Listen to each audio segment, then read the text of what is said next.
Hi guys, today we are going to talk about identification of bacteria. Okay, as we know, the bacteria is microorganism, and clinical significant bacteria is approximately 0.2 to 1.5 micrometer in size. Okay, so we have to identify why it is important to identify them because they cause various infections, and treatment should always be specific to the bacteria that is causing the infection. Okay, so that's why we always try to identify the bacteria. And how do we identify them? As you know, that bacteria has different morphological, biochemical, and metabolic differences, right? As well as immunologic and genetic characteristics, DNAs, and all those virulence factors, and all those differences are present. So, we have to identify the bacteria on the basis of these characteristics. And in this chapter, we will specifically focus on Gram stain and how it is helping in differentiation of bacteria. Okay, in differentiation and classification of bacteria. In this chapter, we will learn about it. Now, to visualize the bacteria, we have different type of techniques and different type of stains are there. First of all, it is simple stain. Okay, what is simple stain? Simple stain where we use only one color. Okay, we are using stain of one color only. Either it is methylene blue or basic question, and other different stains are also there. But problem with this is that it is not differentiating the bacteria. Okay, it is not differentiating the bacteria. Okay, why? Because all bacteria will look same.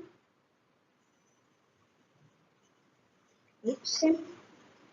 Right now, next one is negative stain. In negative stain is useful where we have to see bacterial capsules, right? Because we are staining the background here. Okay, we are not staining the bacteria, we are staining the background. So in here we are using India ink and nitrogen staining. Okay, and we will be able to see the capsules of the bacteria.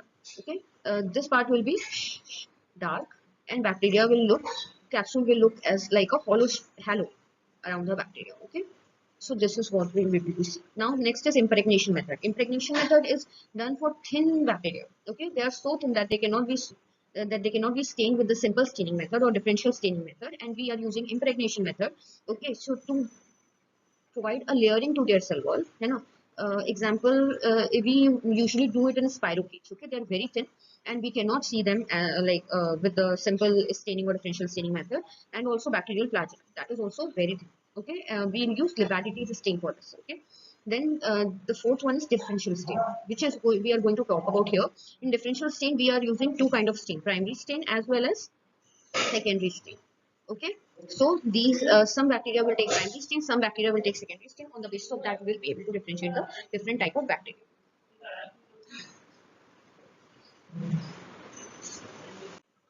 Now here we are going to talk about Gram stain. It was first of all given by Hans Christian Gram.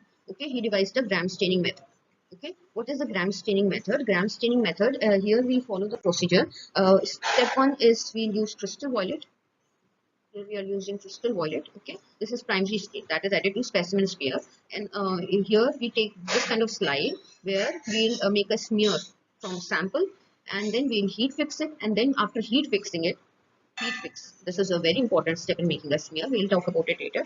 And then we'll add a stain, that is crystal violet stain, to it, and we'll leave that for 1 minute. Okay, all the bacteria will present in the sample will stain a single color of crystal violet. Okay, all the bacteria will stain crystal violet here in this step. And then in step 2, we'll add iodine to it. Okay, that is known as mordant. What is mordant? Mordant is just going to help the penetration of the primary stain. It is going to make a diiodine complex, diiodine complex with primary stain. Okay, so in the after washing the slide, we will add a mordant to it, that is iodine stain. And then all the bacteria will stain purple, here also brownish purple. Okay, now in step 3, we will add an alcohol or acetone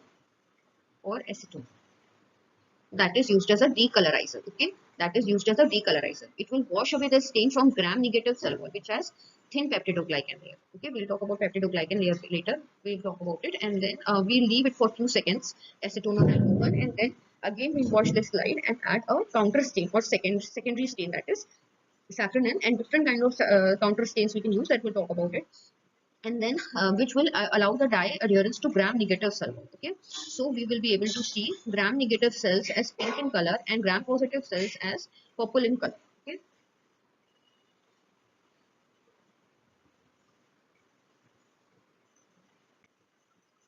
now we are going to talk about different gram staining properties. First of all, we'll talk about the theory.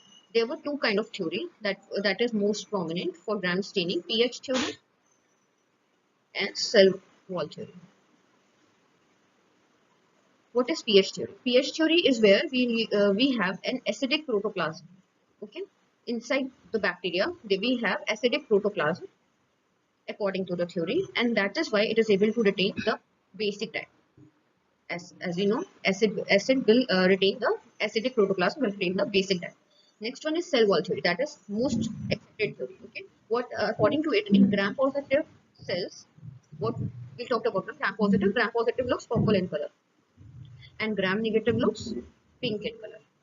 Okay, purple due to crystal violet and pink due to saffron. Okay, so in gram positive cell wall there is thick peptidoglycan layer, and in gram negative there is thin peptidoglycan layer. Okay, and in more lipid content.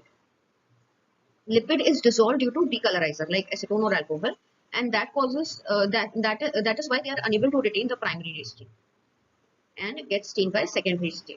Okay, whereas due to thick peptidoglycan layer, it retains the diiodine complex, which we talked about after addition of mordant that was formed, and is not decolorized, and thus they become violet in color or purple in color, right? In gram-positive bacteria, they resist decolorization and retain the primary stain. In gram-negative bacteria, they are decolorized and they take up a counter stain, that is pink and red. There are different modifications of gram stain as well. Okay, this is the basic that we use, that is most prevalent. Okay, this one. Okay, where we are using crystal violet as a primary stain and saffron as a secondary stain. Now, in different modifications, we are using different primary stain or decolorizer, and their uses are also different. Okay, their uses are also in different places. Okay, like first of all, it is Wiegert's modification. In Wiegert's modification, we are using primary stain carbogenshin violet. Nowadays we are no longer using gentian violet. Okay, because it has cancerous properties. Okay, and then as a decolorizer, we are using aniline xylol. They are specifically useful for tissue sections. Okay, in pathology, they are specifically useful for tissue sections like in biopsy and all.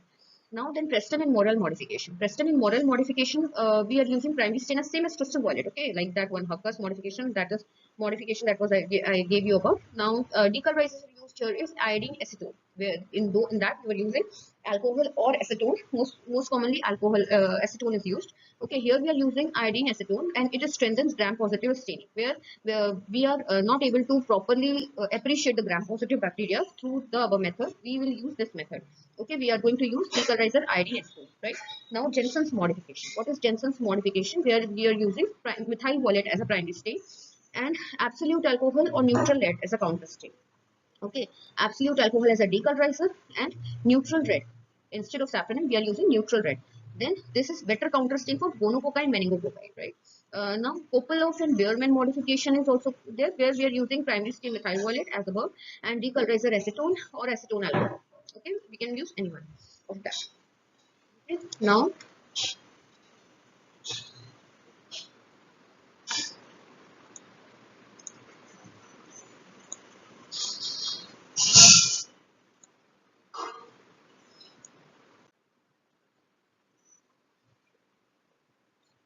okay. Now we'll talk about bacterial cell structure that helps, that we were talking about now, is like thick peptidoglycan layer and all those things. Here discussion of bacterial cell wall is important. Okay, those जो bacterial cell होता है, they contain cell envelope, right? That has two outer layer, rigid cell wall and cytoplasmic or plasma membrane. Now cell wall gives shape, rigidity and plasticity to bacteria, and they cannot be stained by dyes. Okay, and not seen by light microscope. Here we can see that cell wall structure has, it is made up of mucopeptide, okay, peptidoglycan or murin layer. And they have alternating N-acetyl glucosamine or NAM and N-acetyl muramic acid or NAM. Okay, they have alternating chains of these. Like this is N-acetyl muramic acid, this is N-acetyl glucosamine, and they are attached by a linkage. Okay, they are cross-linked by peptide chain. They are cross-linked by peptide chain. Okay, and they have peripheral peptide, tetrapeptide chains. Okay, and this is pentaglycine bridge. Okay, this is pentaglycine bridge. In gram-positive cell, peptidoglycan, as you saw, it contains alternating unit of NAM and NAM. Okay, so in gram-positive cell wall, there is peptidoglycan with teichoic acid. Okay, and they due to this thickness of this peptidoglycan layer. They are able to retain, they make their diiodine complex is retained due to this thick peptidoglycan layer. Okay. Whereas in gram-negative cell, we have abundant lipid content. Okay, abundant lipid content and thin peptidoglycan. Okay, both of these conditions are present. Outer membrane also contains porins. Now, lipoproteins are present. Okay, lipoproteins are present, and then peptidoglycan layer. Peptidoglycan layer is very thin. It is only 2 to 3 nanometer, and it is bound by lipoprotein and plasma membrane. Right. Lipopolysaccharide has 3 regions. It mostly contains virulence factors. Okay, that is responsible for bacteria causing an infection. We'll talk about it afterwards. In gram-negative cell wall, as we can see that lipopolysaccharide layer is present and lipoproteins are also present. Okay, that causes presence of abundant lipid content. Abundant lipid. Okay, that causes when we use a decolorizer, it will dissolve the lipid and will be unable to retain primary dye and then stain by secondary dye. Okay, this is the theory. That is why that is cell wall theory that is widely accepted.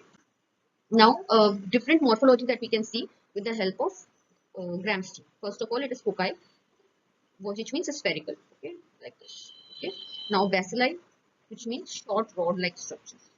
Short rod-like structures. We'll give examples. Okay, we'll show you how it looks. Now, spiral forms. Spiral forms are comma shape, that is vibrio, or spiral shape. Okay. Now, next is pleomorphic. What is pleomorphic? Pleomorphic means different, same bacteria is there, but it will look in different shapes. It will have, it will lack a distinct shape. Okay, it will look differently shaped. Different shaped creatures organizes together into more complex pattern, like diplofoci हो जाता है, clusters, strips, है ना, ये pattern हो जाता है. Morphology इसकी ये होती है और pattern ये होता है, arrangement, which we talk about arrangement. Okay, that is how we describe a bacteria that we can see under microscope after Gram-STEAM. Okay, so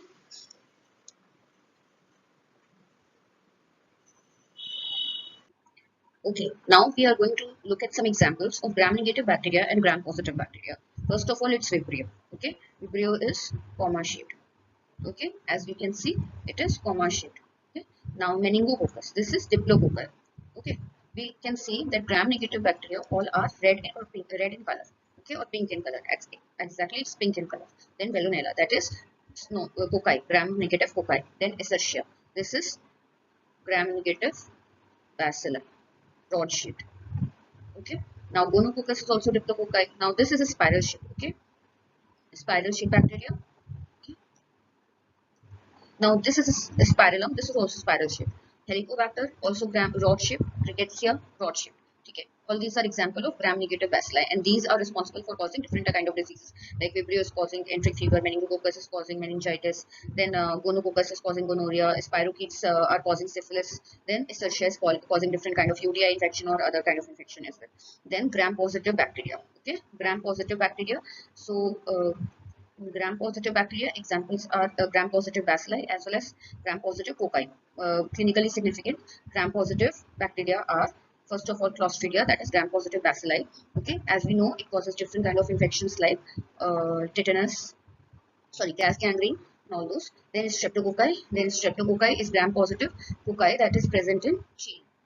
Gram-positive cocci in chains.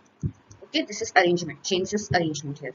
Micrococci, that is not a pathogen, that is a commensal, but it is clinically significant as we can see in many of the samples.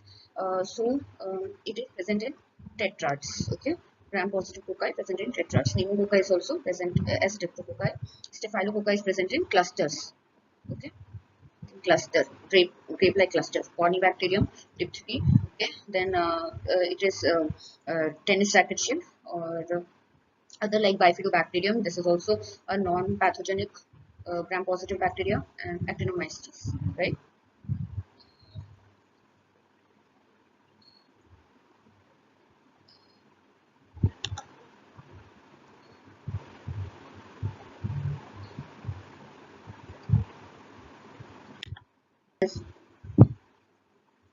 Now, as we discussed previously, there are all the few of the bacteria we cannot identify by Gram staining.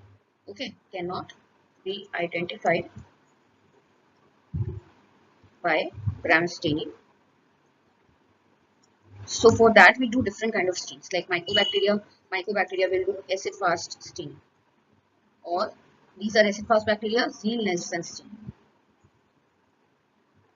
Okay, so this is why it is done that because it is weakly gram positive, but stain better with a special stain called as acid fast or Zeal-Neilson stain. Next is spirochetes. They have gram negative cell wall. Okay, essentially they have gram negative cell wall, but because they are too small to be seen with the light microscope, they have to be visualized with specialized dark field microscope. Okay, layering has to be done. Impregnation method is followed for impregnation method. Also done. Now mycoplasma. Mycoplasma is too small to be seen. Okay, with the light microscope, they do not have cell wall and only have simple cell membrane. So obviously they won't be able to take up the gram stain. So they are neither gram positive nor gram negative. Okay, this was all for the today's session. Hopefully you liked it, and please share your comments below.